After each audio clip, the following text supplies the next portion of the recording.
Mic'd up. Highlights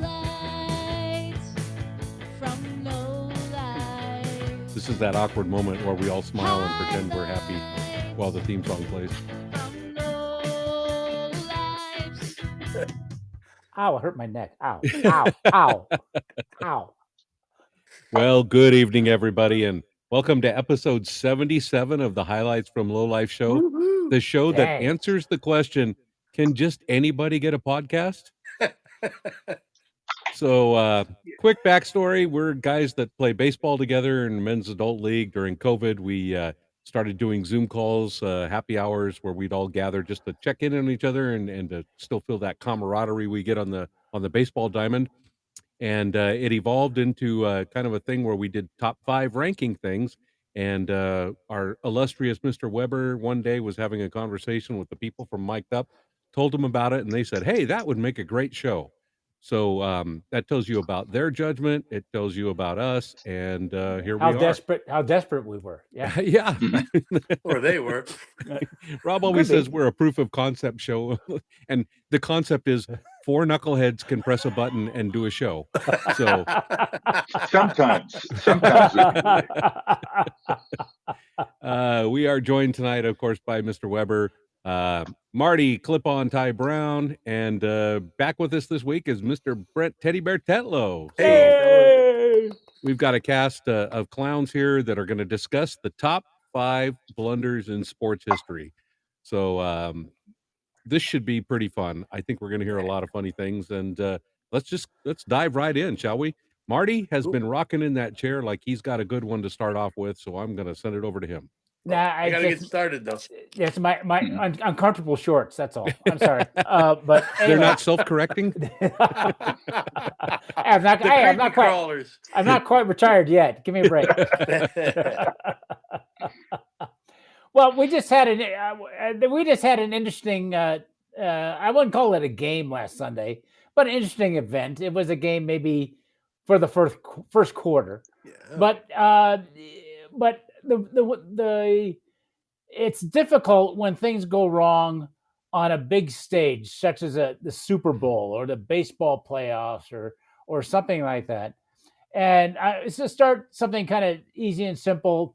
Were you guys even around in 1979 Super Bowl 13? Were you guys even born yet? Yeah, I was. Oh, all right, okay. Even Well, out of high school. not me. I didn't think. I was Okay, out of high all right. school. Yeah. Well, I'm picking this one as one of my my number 5, because it involved the Dallas Cowboys, and anything that can screw up with the Dallas Cowboys is pretty cool.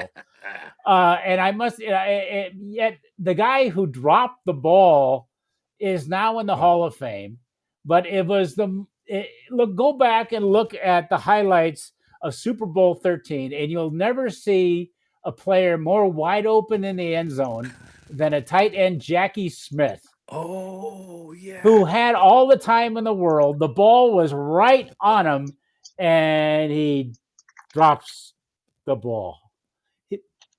I said there was no defensive back swiping at his face, swiping at his hands. He just literally dropped the ball. Want to get away?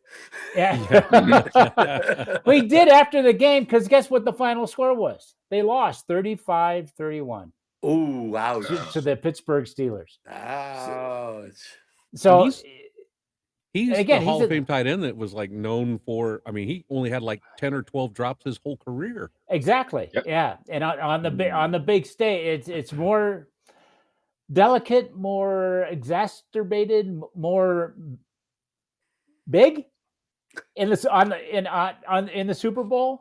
So that's number 5, and number 4 to come in that on that same stage a little later. But Okay. let's go with Mr. Weber. What's number 5?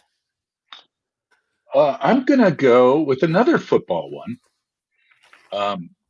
This guy is also a Hall of Fame player. Played in the NFL for 20 years. He actually leads the NFL in fumble recoveries for a year for his career. He recovered 29 fumbles during his career. Played for 20 seasons in the NFL. as a defensive end. But he did one thing incredibly wrong one day against the 49ers. in San Francisco. Jim Marshall, one of the purple people eaters for the Minnesota Vikings, grabbed a fumble, as he always did, and took off and scored. But he went in the wrong direction. And in celebrating his touchdown, or his faux touchdown, he fired the ball into the stands, giving the 49ers a safety 2 points. And I still remember it well. One of the 49ers offensive linemen came down and shook his hand. Thank you. And I think that's when he realized what he had done.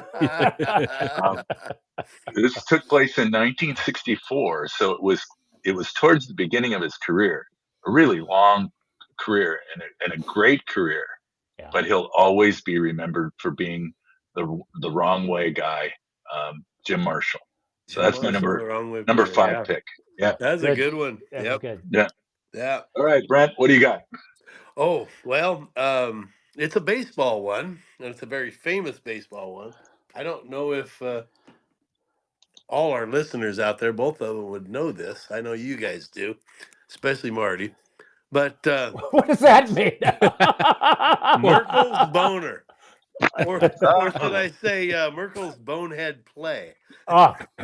Between it's okay. It's okay to say boner on the show, right, guys? Okay. Yeah. I mean, the other play that goes with this is Snodgrass's muff. So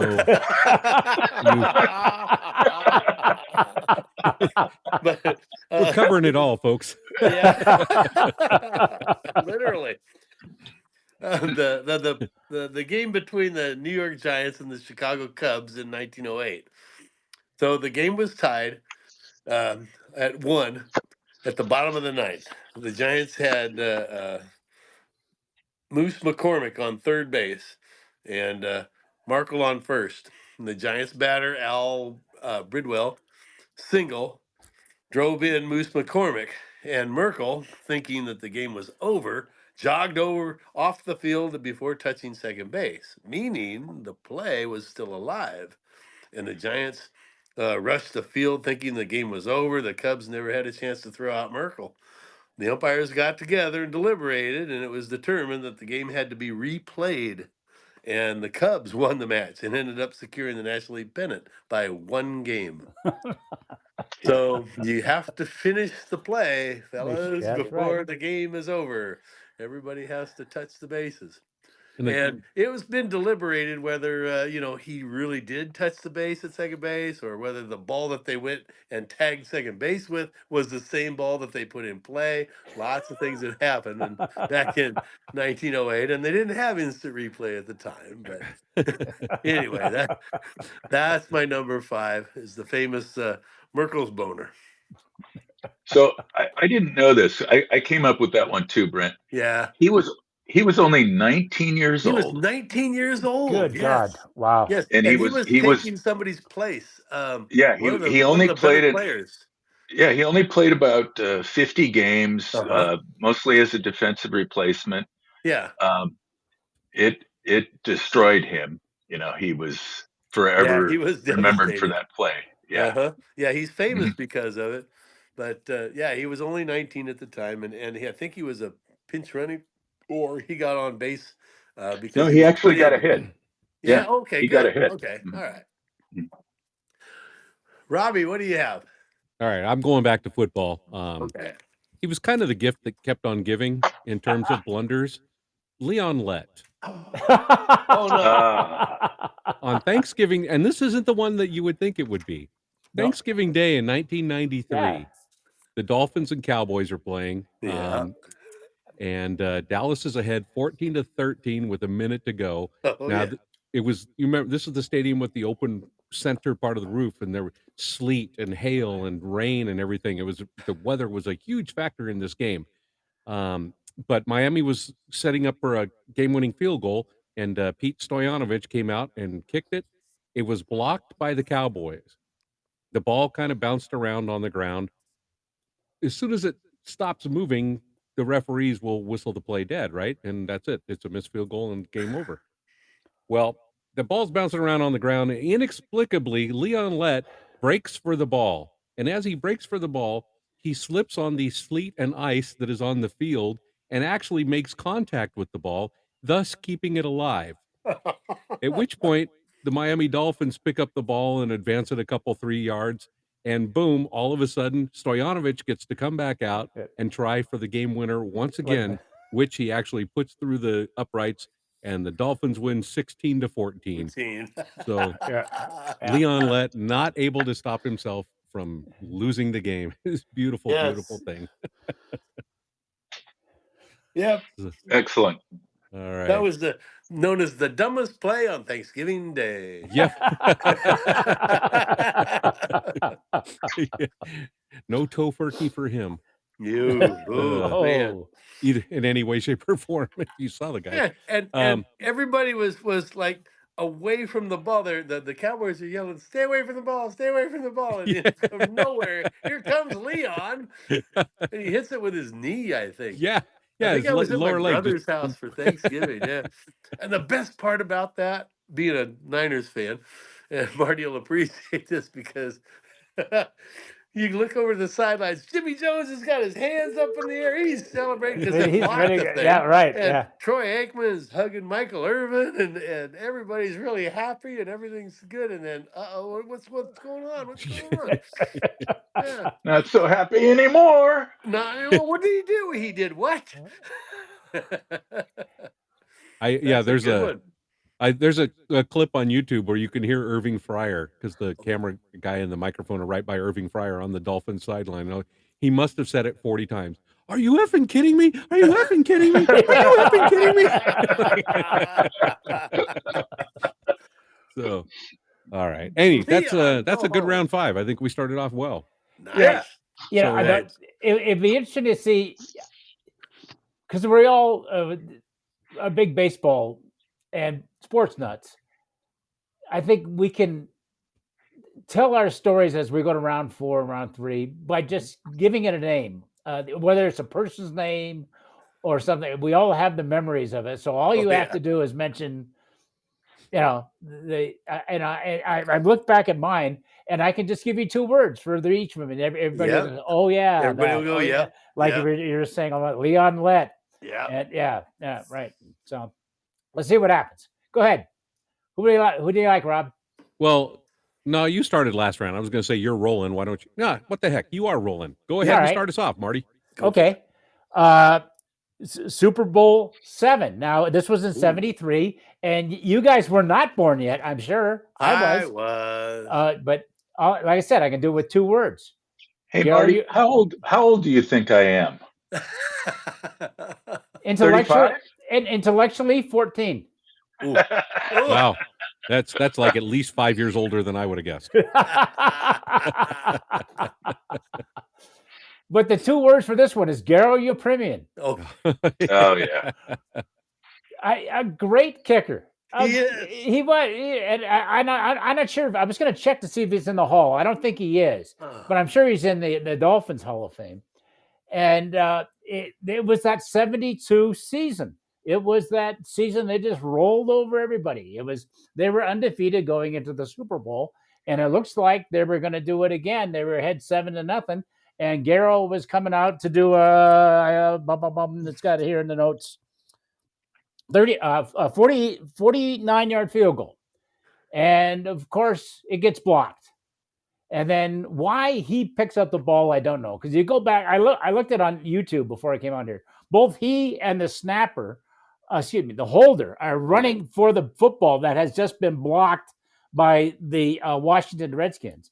And Garo gets there first, tries the pass, which literally it doesn't even go forward. It goes straight up in the air as his arm comes back. That was a sad pass. And then he mentioned this in an interview afterwards. I'll just knock it out of bounds. He doesn't. It goes straight up in the air. So not only can he not pass it, he can't knock it out of bounds. He doesn't want to fall on it because everybody's going to pile on top of him. Yeah, he's a little guy too. Oh yeah. But so and of course it gets intercepted and runs back. But the saving grace is not unlike Mr. Jackie Smith in my first example.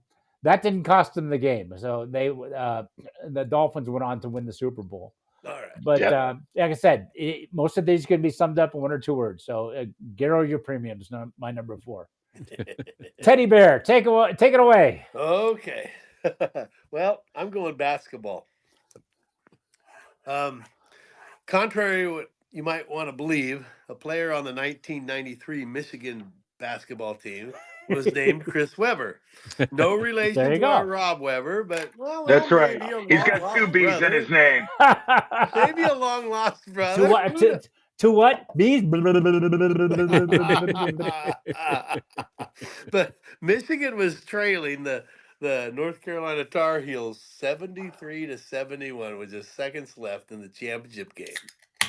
Weber gets the ball inbounds. He dribbles down the court. He gets boxed in. He's trying to figure out how to do this. He attempted to call it, so he called a timeout. Well, that was great. They granted the timeout, except Michigan was out of timeouts. And that earned him a technical foul. So North Carolina proceeded to hit both free throws, putting the game out of reach. And instead of possibly tying the game and forcing overtime, Michigan loses the championship. Yep. Oops. I'm calling a Again, timeout, but oh wait, we don't have any more. again, you've stolen one of my picks, so I'll add a little bit of flavor to this. Yes. He actually traveled before Oh, that's he got called for the technical on the timeout, but they didn't and call the traveling, right? they didn't call the traveling. Nope. But what's But even stranger is there's no reason for Weber to be dribbling the ball up the court. He should be passing it off to the guard, Jalen the Rose. guard. And if you go back and look at the video, Rose is going, all right, go ahead, pass me the ball, and it doesn't happen. So this forward is dribbling the ball up the court as if he's some kind of point guard or something. Oh wow. So it's odd. And just before that, they're like celebrating and the game's not over. Rose took a 3-point shot for no reason at all. And he said afterwards, I didn't know if I was shooting the basket or just trying to throw the ball into the crowd. Oh wow. You still got to play the game. What are you doing? Yeah. So yeah, it wasn't Weber did a crazy thing there, but he had some help too. Yeah, he did. And wasn't that the Fab 4 season? They were all Fab freshmen. Five. Yeah, Yeah, Fab Fab 5. Fab They're Five. they're all freshmen. Yeah, Yep. yeah, they're all Mhm. freshmen. Yeah. Yeah. All right, Brent, who's up? You are Rob. What's up, Rob? All right, going back to football, and in the vein that Marty had talked about, I'll just say the miracle at the Meadowlands. Ooh. Okay, the Giants, New York Giants, my friend AJ Rovner's favorite team. This is one of the darkest moments in their entire history. Yes. They're winning a football game against the Philadelphia Eagles. All they got to do is run out the clock, take the snap, quarterback, and kneel. Right. That's Joe Pisarcik. That's all he has to do. But the Giants decide to get a little fancy. Pisarcik takes the snap and tries to give a handoff to Larry Zonka. They miss the connection. The ball's on the ground. Herman Edwards grabs it, runs it down 26 yards for the touchdown to win the game for the Eagles. And the fans at the Meadowlands are in shock and raining down boos to the entire field because somebody made the decision to call that play, whether it was the quarterback or the coach. Yeah, it New York was fans don't boo terrible. like that. Yeah. So I mean, this is again, you mentioned Joe Pisarcik's name. Nobody remembers any touchdown pass he ever threw. They remember that play. Play. Oh, ouch. Yeah. All right, Robbie, what do you got? I've got live audio of New York fans. at the moment, right after the play. Oh yeah, really? Okay. Do Really? it. Blow out your bunghole. All right, I'm going to go back to basketball. I wasn't going to use this. I was going to save it for an honorable mention, but the more I think about it, it's one of the funniest things I've ever seen. It did not cost his team the game, uh, but it is a hilarious blunder. Nick Young was a pretty good shooter for the Los Angeles Lakers. And there's a game against the New York Knicks where Nick Young comes down, receives a pass, and he's wide open in his favorite spot on the floor for 3-point shooting and puts a perfect form, perfect jumper, launches it, turns around, raises his hands in the air, and starts doing a little strut down the court. Meanwhile, the ball clanks off the left rim. So he was doing the old shoot it and then turn around like, I know I got this. Well, the ball was nowhere near close. It clanked off the rim. The Knicks got the rebound, kicked it out to a guy on the wing who whizzed right past Nick Young as he's celebrating and went in for a fast break slam dunk.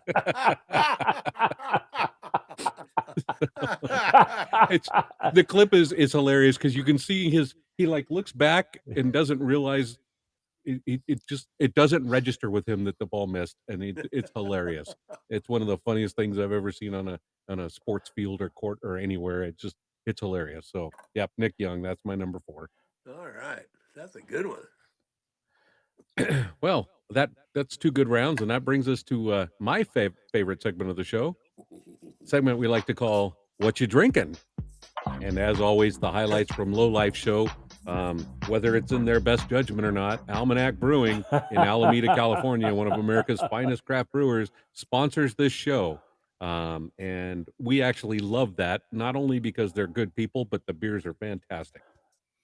We're all drinking different beers, and we get to talk about them on the show. I like the Almanac Hugs Hefeweizen, so I'm enjoying that again tonight. It's a nice, refreshing, really good flavored Hefeweizen, but it's a true German style, so it lacks some of that cloudiness and heaviness you get out of the American Hefties. This is just a really good drinking beer, and it's a ton of flavor. And as much as I like a lot of their other beers, I keep finding myself drawn back to this now. So the Hugs Hefeweizen for me. What are you guys drinking? It is a good one. Well, I got the Almanac Bunny Hill IPA, and you know, the real hoppy IPAs I usually don't care for. This one is just smooth and nice. I mean, it's dry hopped and pillowy soft, as it says on the can. Then it's got to be. It's got to be this. Yeah. Anyway, this one is if you don't like IPAs, try it anyway.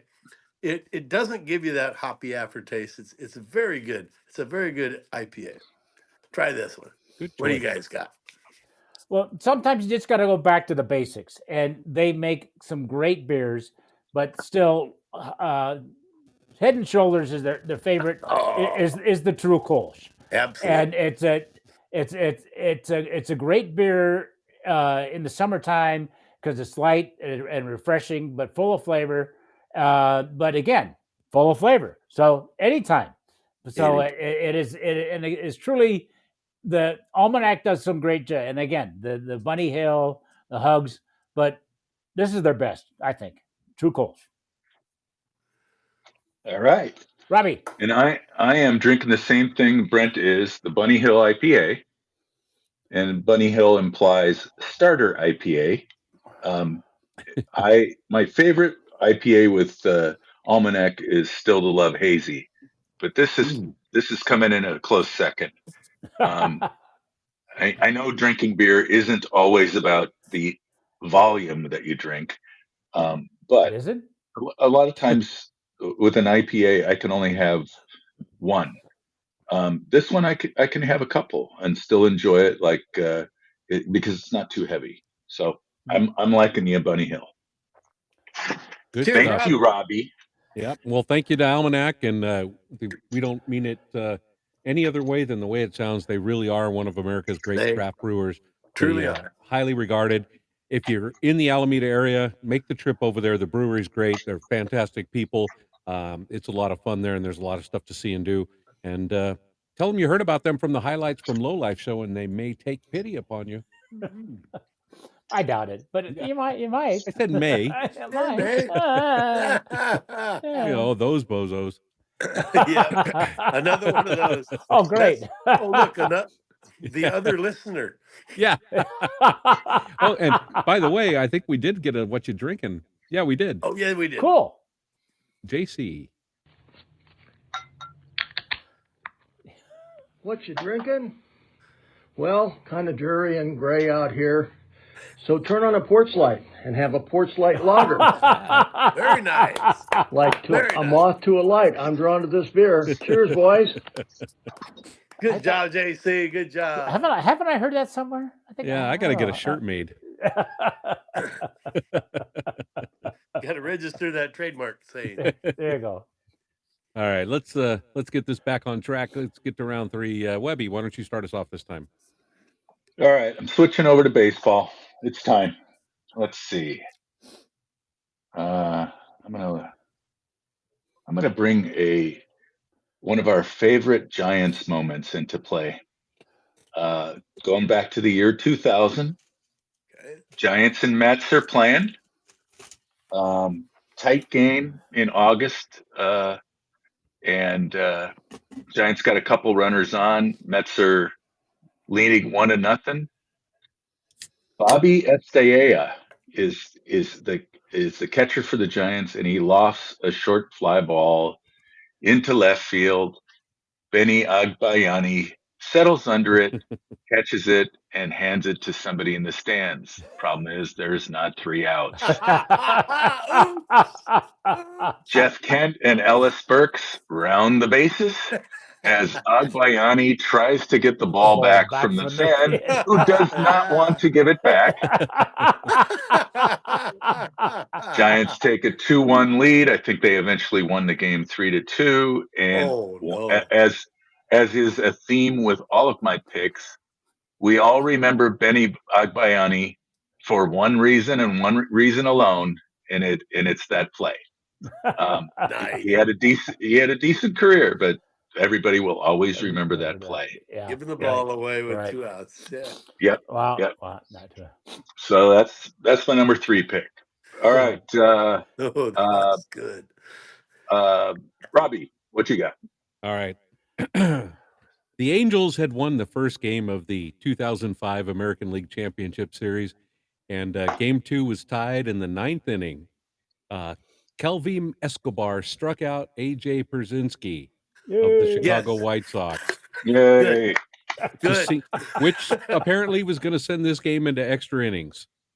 However, Angels catcher Josh Paul rolled the pitch, or they caught the strike, rolled the ball back out towards the mound. Suddenly, A.J. Pierzynski broke for first base. That's right. He took off, and it was all pretty confusing. He got down there, and the catcher thought for sure he caught the third strike. Pierzynski, one of those stir the pot players, but he was always smart. He ran to first like the ball had been dropped. The umpire really didn't pay too close attention, the home plate umpire, and Oops. even though the replay showed that Paul did catch the third strike, they ruled that the ball bounced on the way in, and that Pierzynski now was safe at first. So just a mess of a play.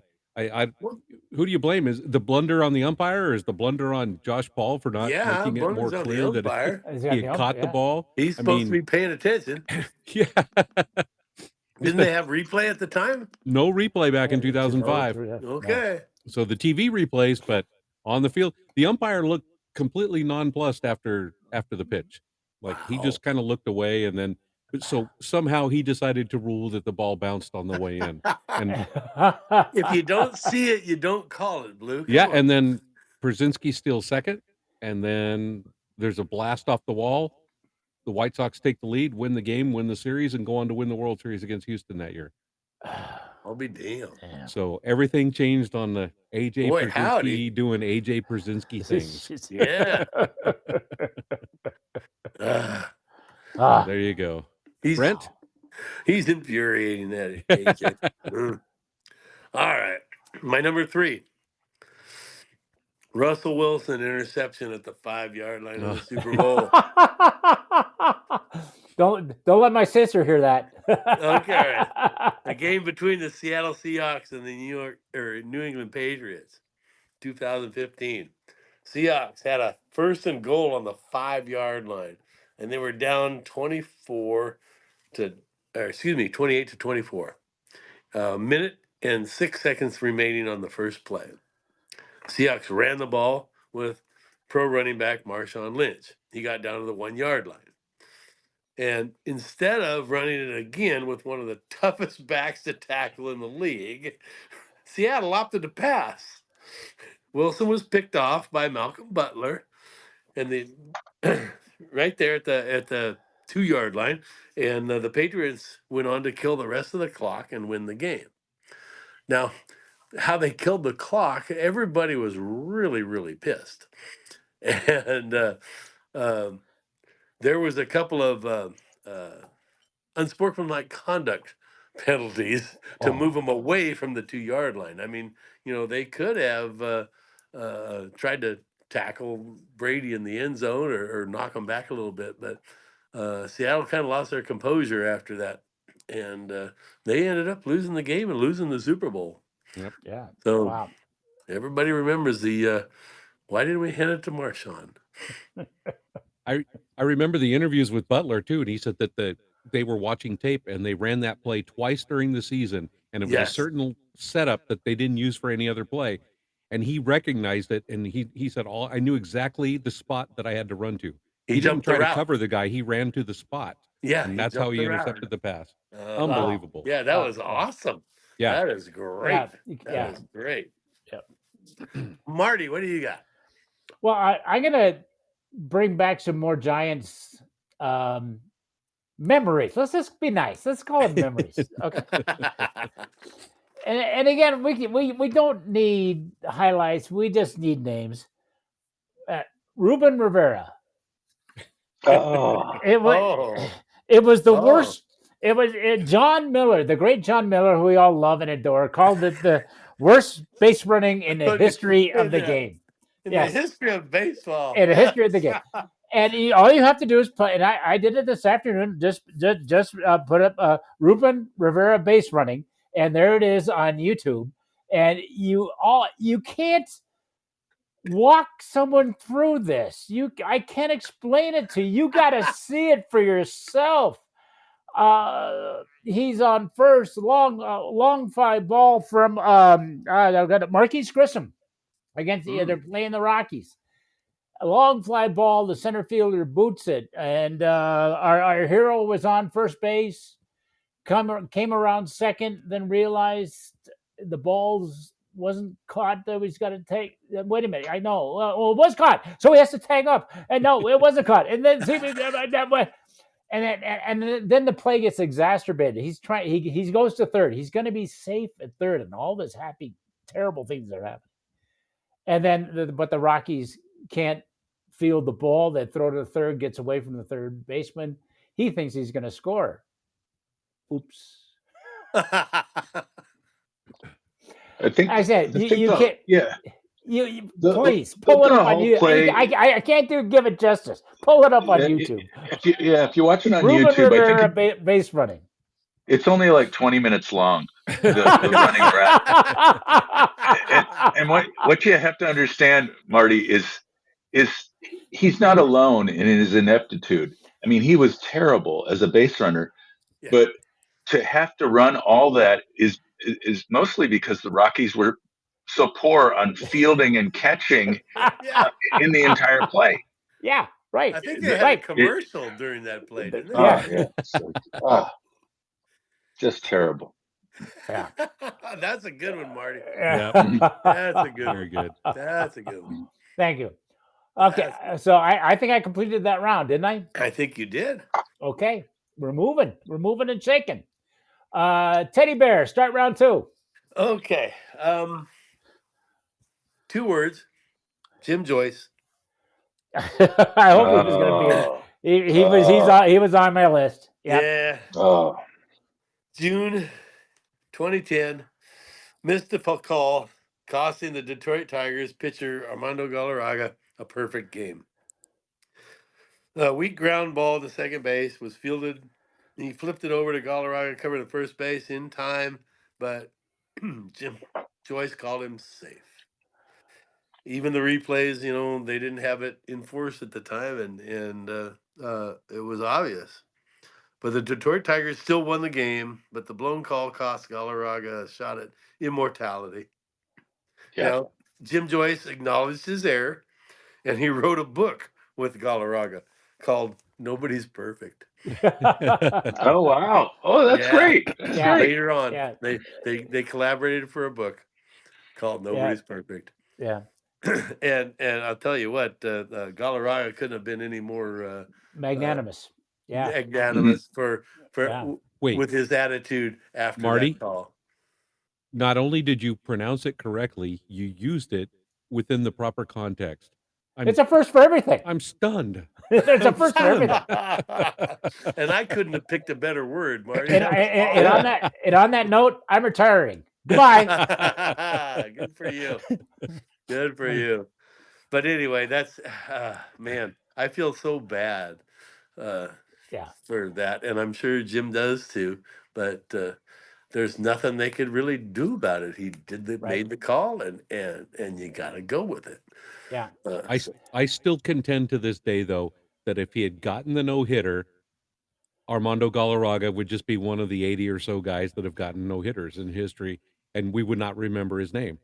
But yeah, we wouldn't remember his name, good but point. Andres would He may remember be, he got a no hitter. yeah, but he may be more famous because he didn't get it than if he Yeah, had gotten it. So that's right. Yeah. Would you have rather had a no hitter or remember for not getting one? well, it depends on what your aim are. They drive for show and putt for dough. Yeah, there you go. Yeah, I well, like that's a the whole nother drive. sport. That's a whole nother sport. I like the show. Robbie, what's your number two? I'm going back to basketball. 1995, the Houston Rockets swept the Orlando Magic in the finals, but the series could have all changed in game one. With 10 and a half seconds remaining in the game, the Magic were up 110 to 107, and Nick Anderson is fouled to try to stop the clock. So he goes to the line, misses both free throws, which is the worst possible, the scenario that Houston was trying to set up, but the worst possible thing he could have done. If he had made just one, the game is over. Remember, and this is with 10 and a half seconds left. Anderson got his own rebound on the play, went back up for another shot, was fouled again. Bucket didn't drop, goes back to the free throw line, proceeds to miss both shots. This time, Olajuwon got the rebound, kicked it out to Kenny Smith, who hit a long game-tying three-point shot and sent it to overtime. And, of course, at that point, the Magic just collapsed, and Houston rolled them the rest of the series. But, yeah, so missed two free throws, got his own rebound, missed the shot, missed the two free throws, game over. So, huge. I mean, I guess that's a series of blunders, but I'm going to compact it into one Reader's Digest blunder. I bet the next day the coach had him shooting free throws. Oh, you Oh think? yeah, all day long. And he was a great shooter. That wasn't the guy they wanted to send to the line, but it worked out. It did. Who'd have thunk it? Yep. Who'd have thunk it? So let's see. I started that one. So yes, Marty. Hi. Hi. It's my turn. Sure.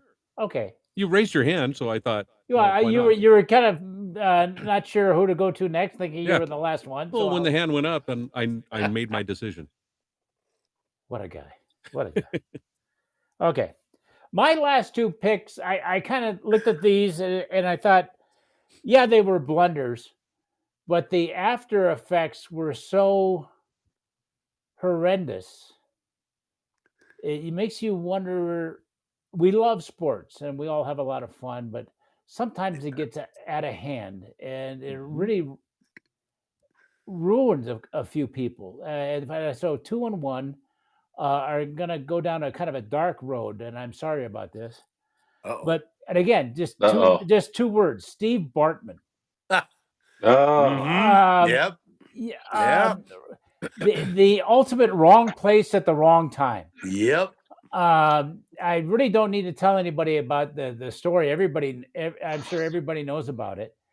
Here's the guy doing something that all of us would have done if we were in his shoes. Everybody wants the baseball. Everybody tries to go for the baseball. And looking back at it years later, did he go onto the field to play? Did Alou was he going into the stands? The umpire didn't call fan interference. Mm. But the guy's life was altered forever over one incident in the stands. That's supposed to happen to players, not fans. And when did they finally win the World Series? Was it 16? Yeah. Yep. One of the saving, again, I was doing some YouTube searching, and one of the saving graces is that the Cubs gave Bartman a World Series ring. I mean, a legit World really? Series ring I with didn't his know name that. with his name on the side and the whole bit. Wow. And I thought that was a nice gesture on their part to try to bury an incident then in baseball that was tough to take. Yeah. So yeah, so Webby, have you gone in this round, or are you going to finish it up for us? All right, finish it up for us. Go ahead. I got a good one for you guys. Good. And this is a series of blunders, which can be even worse than a blunder. So first of all, I'll tell our audience of what is that, JC listening tonight? I'll tell our audience. Come on, now and Gail Shanks. And Gail Shanks. Yeah. Gail. Okay, hi, Gail. Too. Hey, Gail. Yeah. So we are all Giants fans, and we were able to sit and watch history when they won in 2010, 2012, and 2014. Yeah. But what we may not remember is the Giants really squeaked by in a couple of the series before reaching the World Series in each of those years. And I remember one game against the Reds. The Giants, they were down in the series 0-2 and came back and won the series against Dusty Baker's Reds. And one of the games they won, they only had 3 hits. Wow. They scored the winning run on an infield hit by Joaquin Arias. Oh yeah. Okay. So I bring this up because in 2010, when the Giants have not won a World Series yet, they had to go through the Atlanta Braves. Yeah. The Atlanta Braves were a great team, but they did have a couple of injuries which made them move some position players around. And there was a guy playing second base for the Braves in a very important game named Brooks Conrad. Huh. And Brooks was not somebody that should have been on the field at that time. Oops. He booted a grounder in the first inning. He dropped a pop-up in the second inning, which allowed the Giants to score an unearned run.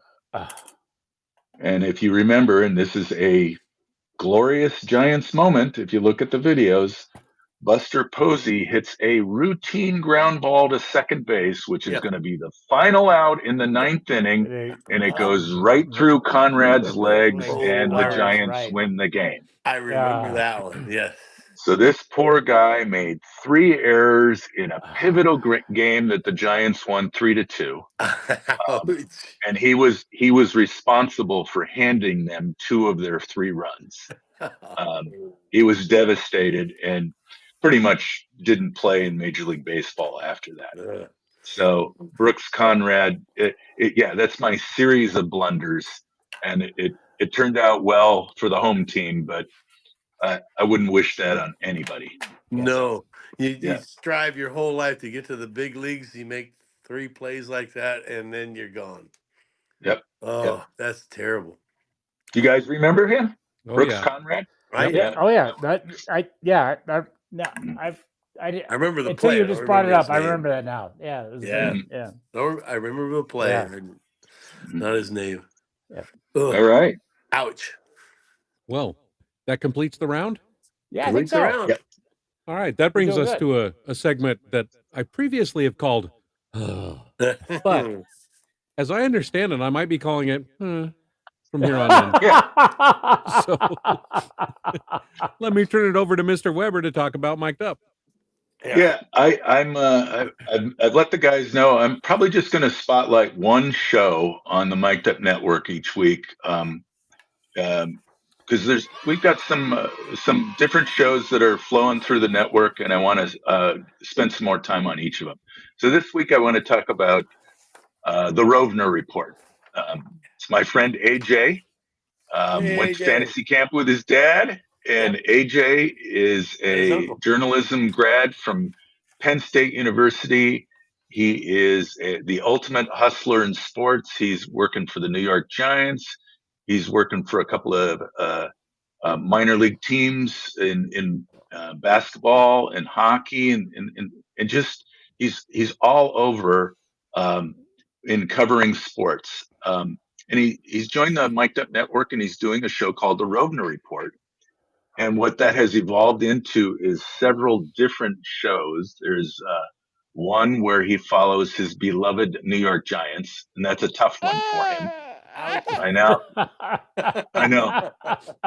But he is not a fair weather fan. I mean, he fully admits the Giants might be the worst team in pro football, but he looks at it as they're going to be good next year. They're going to do the right things.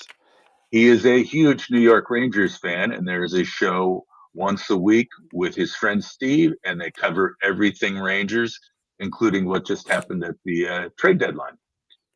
And he's done a couple of shows about the Knicks. And once baseball season gets going, his beloved Mets, I think there's going to be a show about the Mets. So we could have 4 different kinds of shows from AJ Oh, about all 4 right. different sports. Sweet. And Good. and it's in-depth analysis. And it's in his guests on the show. Sometimes they're affiliated with the teams themselves. Sometimes it's just good friends of his. They're opinionated, but it's not a lot of cutting down of people. It's more building them up. So give it a listen. Take a look in your upcoming for any shows from AJ, and it's called the Rovner Report. All right. Hey, go AJ. Hey, Love way to your go, hat. AJ. Yeah, cool. Mm. Yeah. All right, who finished up I that know, round? Rob. I know you were hoping for another 3 minutes. I can go Yeah, if you want. I was stunned. I mean, you could tell by the stunned silence and the blank stare that Yeah, we're Everybody's done. really. going, what? Really? That's it? That's all? That's it? Well, I think you finished up that round, didn't you? Yes, I did. You did, Robbie. All right. Rob, why don't you start us off in round 1? All right, let's bring it home. I was pretty sure this was going to be on everybody's list, and it may still be. But now that I am taking the leadoff spot for the number 1, I'm going to bring up the 1999 British Open. Ooh. It's a foregone Yeah. conclusion that Jean Van de Velde was Poor going to win guy. this tournament. Coming up to the last hole, he had a 3-stroke lead. Oh, man. They literally were starting to engrave his name on the trophy. Mm. On his first shot, Jean Van de Velde, all he needed to do was hit a nice drive out into the middle of the fairway. Could have used a long iron or a 5-wood, but nope. He pulled out the driver, took a big swing, and landed in the rough. Second shot, he bounced off the bleachers and was back in the rough. Then he hit the ball into the water hazard, where This he is my debated. game. He rolled his to the little creek or stream that was running in kind of fronting the green, rolled his pant legs up, and spent a long time trying to decide if he was going to try to hit it out of the creek or not. Eventually, he took his penalty, and he hit that shot into a bunker. And then it took him another shot to get onto the green where he finally putted it in. But he gave up the entire lead. That meltdown, boy, it was just, I think it's a blunder in decision making, right? From Yeah. the very Yeah. first shot, instead of picking the safe Conservative. club. Yeah. Yeah. Conservative. Paul Lowry came in, and I mean it's a 4-hole playoff, but it was over before it started. Once Vandeveld fell back to Paul Lowry, and that was it. It was over. So that is the most amazing blowout I've ever seen. Yvonne and I were in Scottsdale just on a getaway weekend thing, and we were at the All About Golf store, which is that kind of pro shop store, and then they've got a bunch of historical stuff Oh like, yeah, yeah, yeah. Gary Okay. Players clubs and Yeah. things like it's like a little golf hall of fame and everything. And we were watching it on the big screen in that store, and just like the entire place was there must have been 30 people in the store, and everybody was just dead silent. Yeah. And then you'd hear, no, and then God, dead silent, just hands on stunned the silent. head. Yeah. Absolutely the most tragic thing I've ever seen. So, Brent, what do you got? Oh well, I got 3 words, Marty. Uh-oh. 2-trip Dawn. So Bruce Bochy certainly has an eye for spotting others that make bad decisions.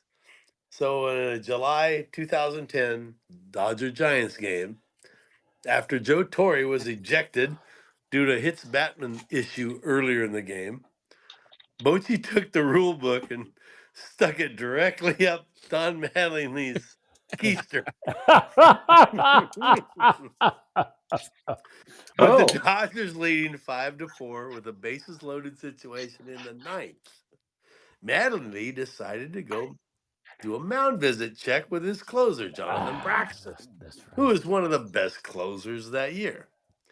As Mattingly was leaving the mound to head back to the dugout, James Loney asked him a question. He turned around, walked back to the mound to answer him.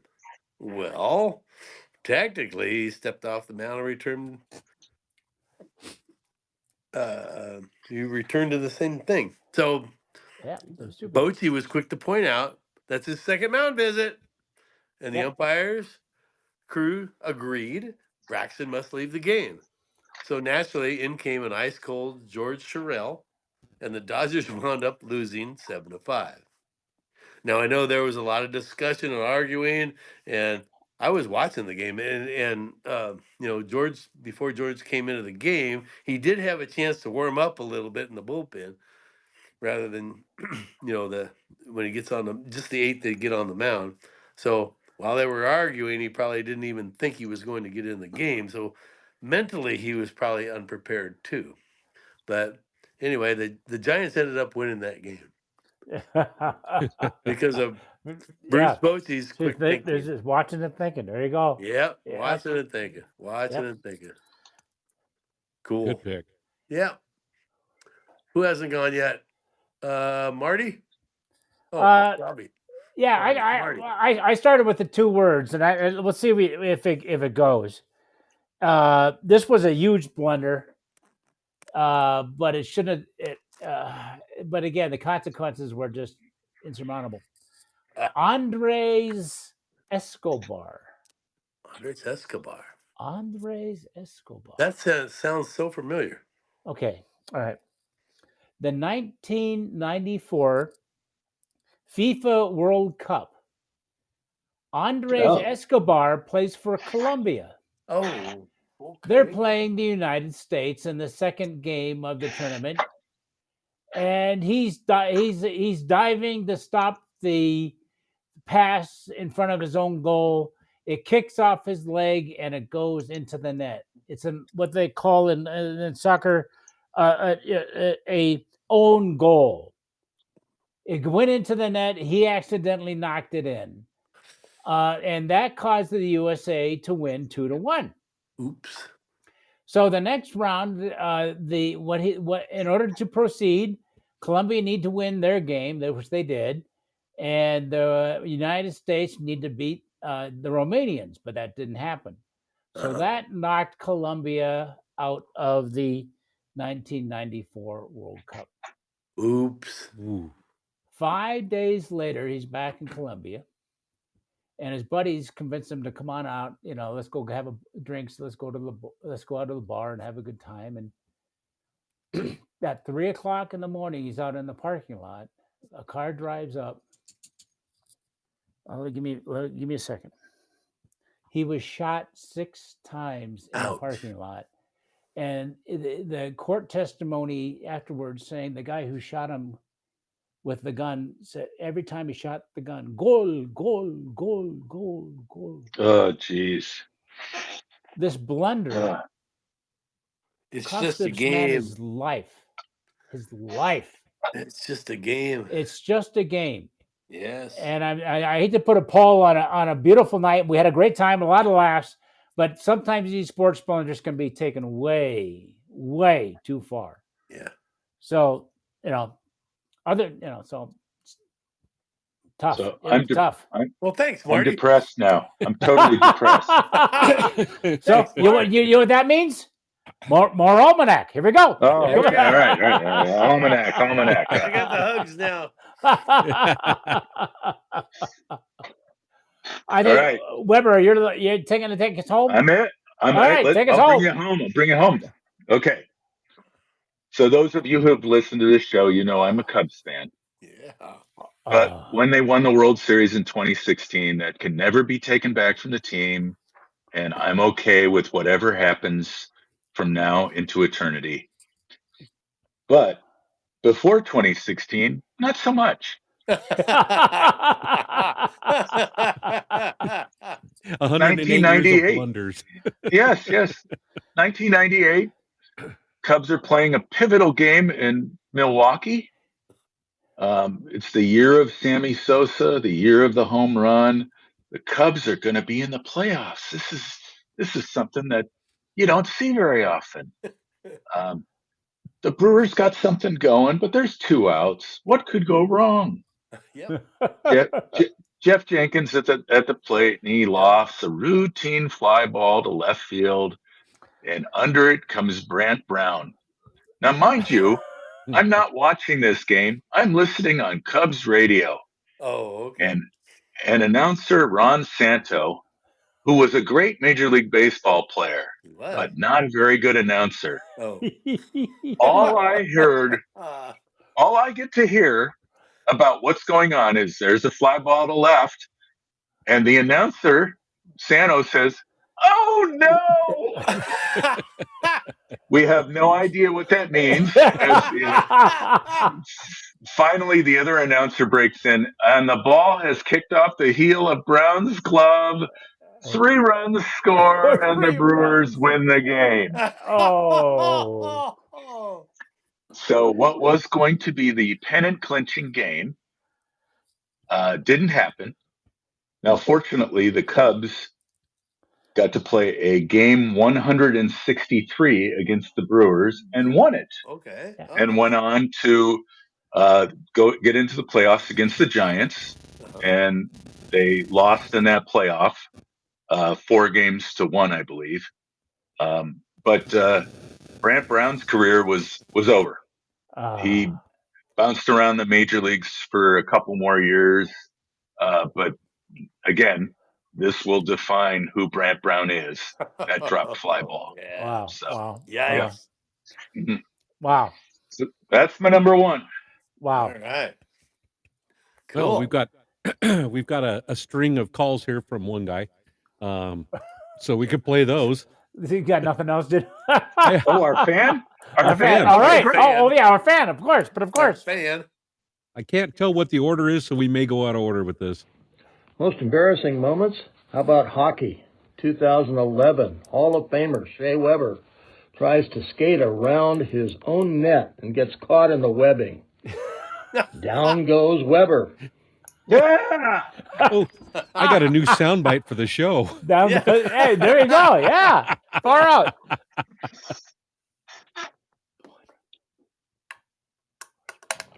Sorry, Yankees, coast to coast.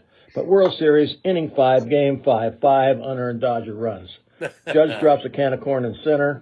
Volpe tries to throw to third base for a force, but Jazz Chisholm forgot how to catch. Colvin strikes out Gavin Lux and Otani and is going to get out of it when Mookie hits a grounder to Rizzo at first base, but Cole forgets to cover the bag.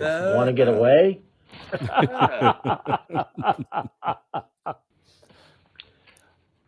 JC with number 2. This is not only embarrassing for basketball, it's embarrassing for all of professional sports.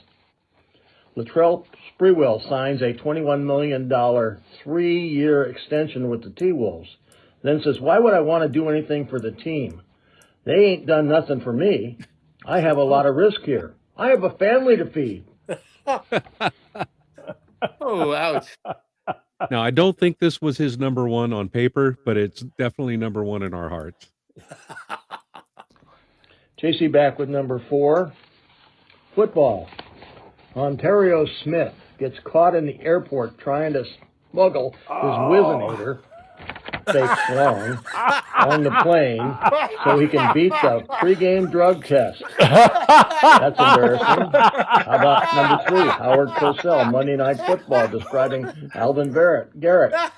Look at that little monkey run. That's Oh, a great yeah. Oh, that's a great one. You had me at Whizzinator. That's a great one. I did not know that story. That is an excellent story. Oh, you don't remember that? Oh, my God. No, it's a good one. Great. Brilliant. That was great. Cheers, coach.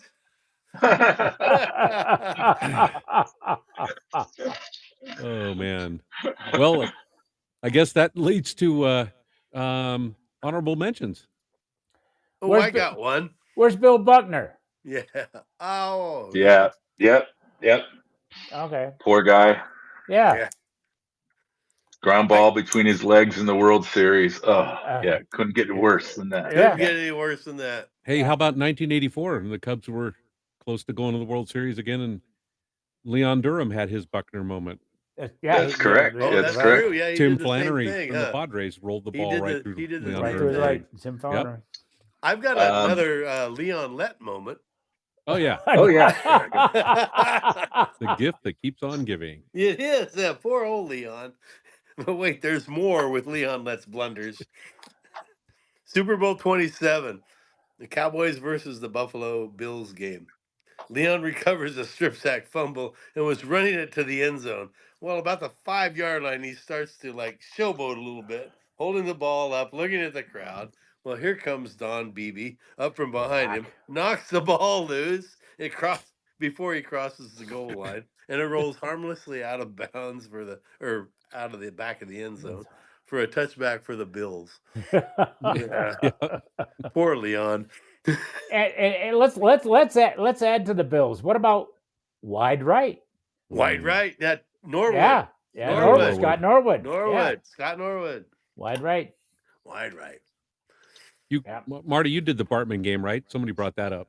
Yeah. The guy that should be happiest that Steve Bartman was in the building that night is Alex Gonzalez, the shortstop who had a perfect gift hop, and he was a defensive specialist shortstop. Perfect gift hop ground ball for a double play that would have ended that inning, and he booted it. He booted it. Yeah. Right. Yeah. You guys remember, I told you about the Agbayani play. The other famous, I'm going to give this ball to a fan, is Larry Walker. Larry Walker. I was trying to find that. I couldn't come up with Larry Walker. Yeah. He gave the ball to the fan and kind of shook the fan's hand. And meanwhile, guys are going around the bases. And then, of course, they always try to go back. Hey, can I have that ball back? Yeah. Oh, hell no. Even Hall of Famers make mistakes. They do. Absolutely. We're all human. Yep. Yeah. We're all human. Yeah. I had Lindsay Jacobellis in the Olympics, in the Winter Olympics. U.S. She was by far the greatest women's snowboarder in the world, was cruising to victory. That's right. And as she was going just about near the finish line, she did a jump and grabbed the toe of the board to do a little flare trick as she went in. Well, she missed the tip of the board, crash landed, and the other lady passed her up, and Jacob Ellis took home silver. Don't showboat. Yeah. Yep. Right. Yep. Well, her and Leon ought to get along good. Yeah.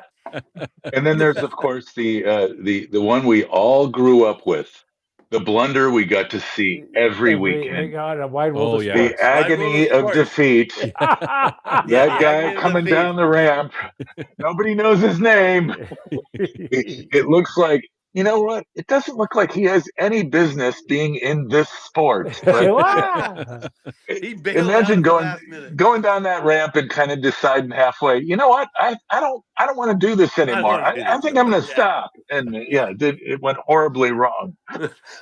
So The agony defeat yes, guy. yeah. That is a good All one. right. And I thought Marty would have wrong way Regals. The Rose Bowl in the 20s. The guy from Cal. Same thing like Jim Marshall. This gets turned around. Yeah. Yep, went the wrong way. But forever known as Roy Wrong Way Regals. Oh, man. Great. Ouch. Yeah, like I said, it really hurts when you make a mistake, but on a big stage like the Rose Bowl or the Super Bowl or the World Series. But you know what? It's easy to do. Just lack of concentration. Well, if anybody in the audience wants to see us play, first don't. But that happens all the time with us. It's like real baseball, only slower. A lot slower. All right. Well, any other honorable mentions? Or are we going to wrap this up? I think done. we're good. We're good. All right. Well, thank you again for watching. We'll be back next week with some other fabulous topic that will be can't miss television. So be sure to set your dials, click all the buttons that make notifications, and set your alarms and set your VCR. Yeah, wake the neighbors, tell the kids, bring them out in front of the set here, and have a great time watching this thing. But anyway, thanks again to our good friends at Almanac Brewing. Truly one of the best craft brewers in America. We are proud to be sponsored and associated by them or with them and the whole thing. And we appreciate you watching and listening, and hope to see you back here next week, and start leaving us some comments. We could really use it. Thanks. Thank you. All right. Let me play us out here. Play. From Lowlifes. I'm trying to drive this into the top 10, so just keep It'll happen. It'll happen. Download it on Spotify. Got a ways to go. All right. Good night. Good night. Good night.